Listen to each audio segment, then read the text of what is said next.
In mythologies, there are gods who are very powerful, and in each one of them there is a god who stands above all others. And today I'm going to show you 10 gods, or even more, who are the most powerful in each mythology. Well, you know that in mythologies there are gods who are greater, and then usually their children come after them. And there are some gods and creatures who have many children, like Zeus and the Boto. Imagine the mess their family tree must be. And so you don't get lost like they do. It's good for you to know your own ancestry, right? Now I'd like to mention the sponsor of this video, MyHeritage. They are global leaders in family history, research services, and DNA testing. With their help, you can find your grandfather, great-grandfather, great-great-grandfather, and further ancestors. Anyway, they are amazing. And that's really cool because you can find out that you had connections with people in places you never even imagined.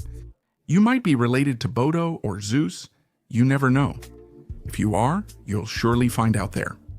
Because they have more than 18 billion searchable historical records. And with them, you can make your own family tree. In fact, I'm making mine. You can enter your information, your parents, and your grandparents. The coolest thing is that afterwards, the system itself will try to help you by pulling information from other trees. And besides all that, you can also restore old photos, which takes just seconds, not minutes or hours, like you would spend elsewhere. You can colorize old photos. And the coolest thing of all is that you can even animate a photo, which can even be quite moving. You can use all of this free for 14 days. If you decide to continue, you get a 50% discount. To do that, just access the link in the description. You'll get your subscription and help the channel too. Celtic mythology is spread across several peoples, like the Lusitanians and the Welsh, but here I'm going to focus more on the Irish part. In this case, it's essential to discuss the Tuatha De Danann, the primary group of Celtic deities. This group includes some highly important gods. The first of them, who was also the first king, was Nuada, who was the god of the silver arm or silver hand. It depends on where you're looking. Nuada was the son of the goddess Danu, who was a triple goddess. In fact, saying that Danu might be the most powerful goddess in Celtic mythology wouldn't be wrong. The name Tuatha De Danann, meaning the people of Danu, comes from her. Going back to Nuada, he had a sword called Cleiomesoles, and it was invincible when drawn from its sheath. When the Tuatha fought against the Fomorians, that's when Nuada lost his normal arm and got his silver arm.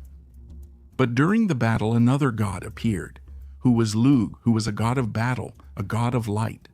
As a highly intelligent god of many things, he defeated Balor, the leader of the Fomorians, and subsequently took over the reign of the Tuatha. But besides these two, there's also the Dagda, and they called him by a title that's very similar to Odin, which is the All-Father. He was a gigantic and extremely powerful god. He was the god of time and magic. He also possessed a magical cauldron that provided endless food and a club capable of killing and resurrecting men. He was one of the leaders of the gods and most likely the most powerful of the Tuatha. But for me, the most powerful goddess is Caesar, who even helped the Milesians to defeat the Tuatha. She was a triple goddess, meaning she was 3 goddesses in one. In fact, one of her names was Ireland. Don't forget to subscribe and like the video, it really helps me out. Thanks. In Norse mythology, there are also some who can be considered the most powerful. And of course, when you talk about the Norse, the first one that comes to mind is Thor. As mentioned in previous videos, while he is indeed powerful, he relies heavily on his equipment. The belt, the gloves, the chariot, and of course the hammer. There are some gods who have strength similar to his or even greater, without needing any tools. Some of them are in my video about gods who could easily defeat Thor. The video is linked in the card and description. Vidar, one of Odin's sons, is the god of silence. He kills Fenrir in Ragnarok and rules over the gods afterward. But the two, for me, who are at the top of the list are Magni, who lifts a giant when he's only 3 nights old. One detail is that the giant was on top of Thor, but Magni's physical strength is greater. In terms of real power, they can't be compared. It's Odin, mainly because of his wisdom. In Roman mythology, there were some trinities that could show which gods were the most important and also the most powerful. No, it's different from the Greek gods. The archaic triad consists of Jupiter, Mars, and Quirinus. Jupiter was a god of the skies and agriculture. Mars was a god of state warfare, a god of forests and groves. They say that Quirinus was actually Romulus, who was the first king of Rome and would represent the Roman state itself. Of these, the most important was probably Mars, since besides being a god of war, and much better than Ares actually, he was also originally a god of thunder. The arrival of the Greek pantheon led to a new formation, with Jupiter, Juno, and Minerva remaining. Minerva was more closely associated with wisdom, unlike Athena, who was also strongly linked to warfare. And also the plebeian triad, which was Proserpina, Ceres, and Liber. In Egyptian mythology, you might be thinking it's pretty easy to know who would be the most powerful. When we talk about this, the first one that comes to mind is, of course, Re, the sun god. It's both right and wrong to say that. In general, Ra is indeed the most important and the most powerful. He's the one who carries the boat through the underworld to challenge Apophis. But depending on the city, Ra could be merged with another deity, and in this way, a new supreme god could emerge. Some of the deities that emerged were, for example, Sobek Ra, Nun Ra, Ptah Ra, Atum Ra, and the most powerful of them, Amun Ra. Amun was called the pharaoh of the gods, and the coolest thing about him is that he represented something undefined, the void, something that can't be measured or touched.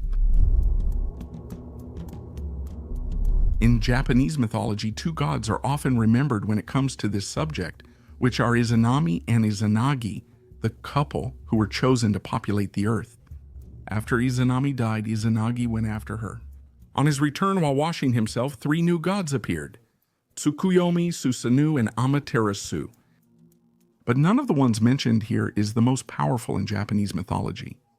I want to take this opportunity to apologize because in a very old video of mine, I said that Izanagi and Izanami were the most powerful gods in Japanese mythology. That's because I didn't know some stories that happened before them, stories that even involved the creation of the universe. I shared that story in a video on this channel, which you can find linked in the card and description. In that tale, two gods create the Milky Way through meditation.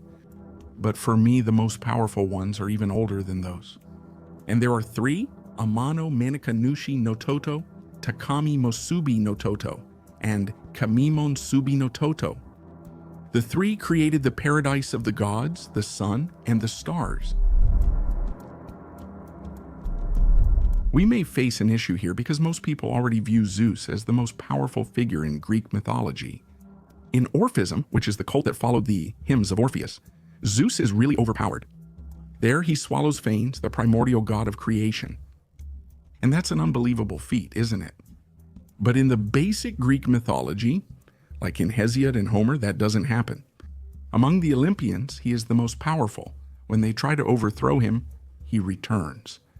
He makes Hera hang from the sky and puts Poseidon and Apollo to work for humans. However, for me, apart from the Olympians, Zeus is not the most powerful. He would lose in a direct confrontation with several other deities. The one who holds that position is Chaos, the creator of the primordial gods. There are even some people who say that actually Zeus threw the lightning bolt at Chaos and he was left there trembling. But that's a lie. This refers to a passage by Hesiod, which says that when Zeus threw the lightning bolt at the Titans, an immense heat passed through Chaos.